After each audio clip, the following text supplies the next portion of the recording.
जब भी हम स्टॉक मार्केट में इन्वेस्ट करते हैं तो हम उसमें मेजरली दो तरीकों से अर्न कर सकते हैं। पहला तरीका होगा स्टॉक प्राइसेस बढ़ने की वजह से। अगर हमने कोई स्टॉक 100 रुपये में खरीदा और 1 साल बाद वो 150 का हो गया, मतलब हमें 50 रुपये का प्रॉफिट हुआ।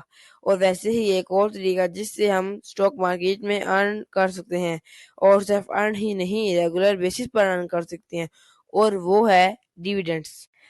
Hello guys, welcome back to tech वाला बच्चा। जिस तरह आपको पता ही होगा कि मैंने एक सीरीज स्टार्ट की थी स्टॉक मार्केट कॉन्सेप्ट्स, और इससे पहले मैं डिविडेंड यील्ड रेशियो की वीडियो यूट्यूब पर चढ़ा चुका हूँ। और मैंने कहा था व्हाट इज डिविडेंड, डिविडेंड क्या होता है।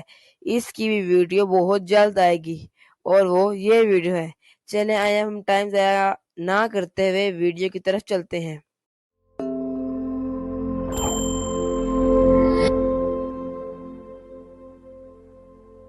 चलें समझते हैं कि डिविडेंड क्या होते हैं।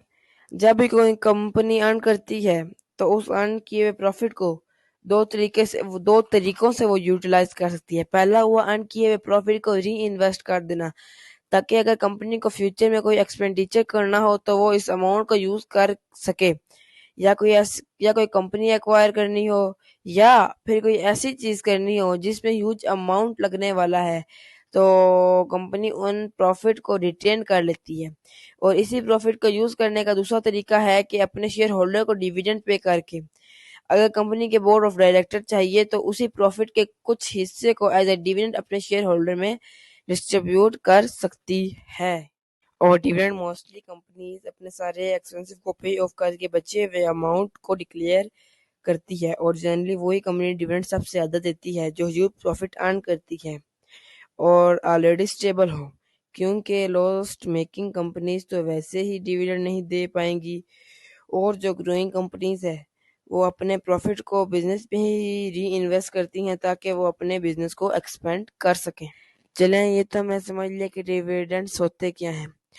तो अब हम समझते हैं कि डिविडेंड कितने टाइप्स के होते हैं। तो मेजरली कंपनीज 2 टाइप्स के डिविडेंड को अनाउंस करती है, वो भी टाइम फ्रीक्वेंसी के लिहाज से। और वो है इंटीरियम डिविडेंड और फाइनल डिविडेंड। इन दोनों में बस छोटा सा ही डिफरेंस है।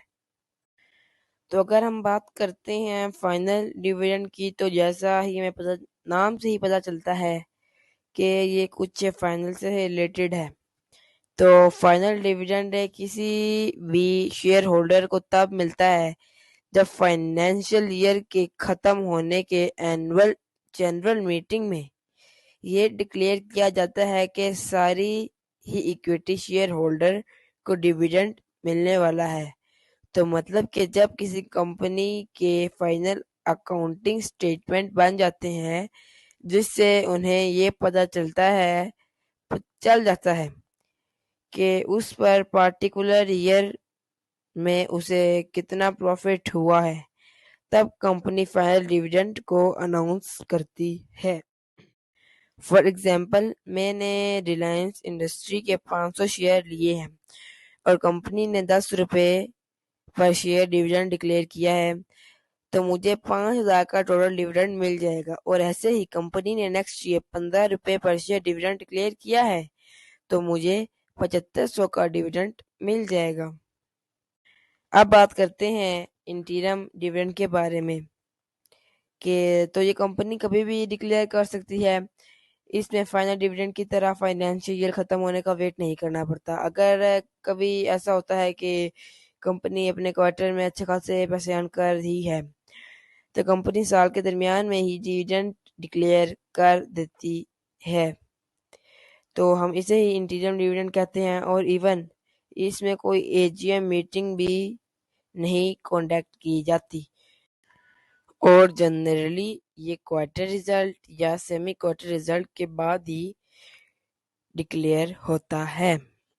मुझे उम्मीद है कि आपको मेरी व्हाट इज डिविडेंड का पहला पार्ट अच्छा लगा होगा। सेकंड पार्ट भी मैं बहुत जल्द अपलोड करूँगा। प्लीज़ मेरे चैनल को सब्सक्राइब, इस वीडियो को लाइक एंड शेयर लाजमी कर दीजिएगा, और बेल आइकन को ऑल पे कर दीजिएगा ताकि आपको मेरी आने वाली वीडियोस की नोटिफिकेशन मिलते रहे। ओके, अल्लाह हाफिज़।